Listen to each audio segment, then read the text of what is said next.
Bonjour Charles Simon. Vous avez vu que le pape François a célébré une messe avec 6000 pauvres à la basilique Saint-Pierre, mais je vous rassure, la quête a été bonne quand même. Nespresso aussi qui quitte Lausanne pour Vevey pour rentabiliser son musée Ness. Vous êtes allé visiter vous pourrez plus bientôt.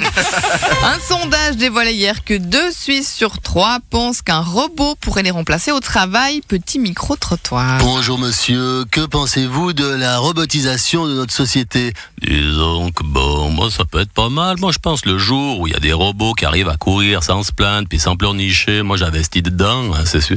Bonjour madame, vous pourriez être remplacé par un robot? Oui, alors tout d'abord, bonjour monsieur Duchamp. Oui, alors si Karine Keller-Sutter elle entre à la Conseil fédéral, ce sera le cas. Elle est froide comme une machine. Et vous monsieur de Benoît? L'autre jour, ma femme a demandé si je l'échangerais contre un robot. J'ai répondu que financièrement ça reviendrait au même. Au robot, je devrais payer pour lui mettre de la graisse, alors que ma femme, je dois payer pour la lui enlever. Oh, mais j'en ai soupé. L'important, c'est de moderniser la constitution de notre canton afin de l'ancrer dans le 21e siècle. Nous avons déjà beaucoup travaillé et nous avons déjà une ébauche. Ah oui? Je peux la voir? Oui, voilà. Bon, alors, le bailli a droit de cuissage sur ces sujets. La dîme sera perçue chaque mois. Qui n'ira pas à la messe le dimanche sera fouetté. Ça, c'est la nouvelle constitution valaisanne. Non, mais disons que pour l'instant, ce sont le PDC, l'UDC et les adeptes des cônes qui ont commencé le travail. Oui, je suis prête, Jean-Pierre. Attention, première question. Quels seront les 2 nouveaux conseillers fédéraux le 5 décembre? Suspense. Réponse A. Pierre Maudet et Géraldine Savary. Réponse B. Titi et Gros Minet. Réponse C. Karine Keller-Sutter et Viola Amert. Réponse D. Alexis Favre et Jonas Schneider. Il faut une réponse. Ok, alors je vais dire Karine Keller-Sutter et Viola Amert. C'est votre dernier mot? C'est mon dernier mot, Jean-Pierre. Suspense. Et c'est une bonne réponse. Non, bravo, vous avez rien gagné, mais c'est vrai qu'il y a autant de suspense dans cette élection que dans un épisode de Derrick. Le comptoir suisse de Lausanne ne passera pas ses 100 ans sous sa formule actuelle, du moins. Ah bon? Ils vont la faire sous quelle forme alors? Sans les stands de machines à laver, le jacuzzi, puis sans les caves. Bon, en même temps, ces dernières années, ils l'ont fait sans les visiteurs. Alors la forme actuelle, t'es pas en grande forme. Salut Willy.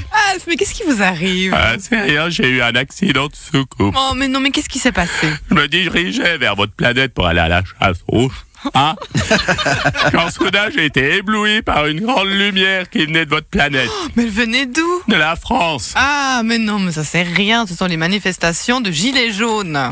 Eh bien, c'est la première fois qu'on voit les Français gueuler depuis la Lune. Le 21 novembre 1694 naissait Voltaire. Alexandre Jolien, vous connaissez bien Voltaire? Oui, mais pas personnellement, parce qu'il est mort, en fait. Oui, évidemment. En fait, vous savez comment il s'appelait, Voltaire? Non, dites-moi. Il s'appelait François-Marie Arouet.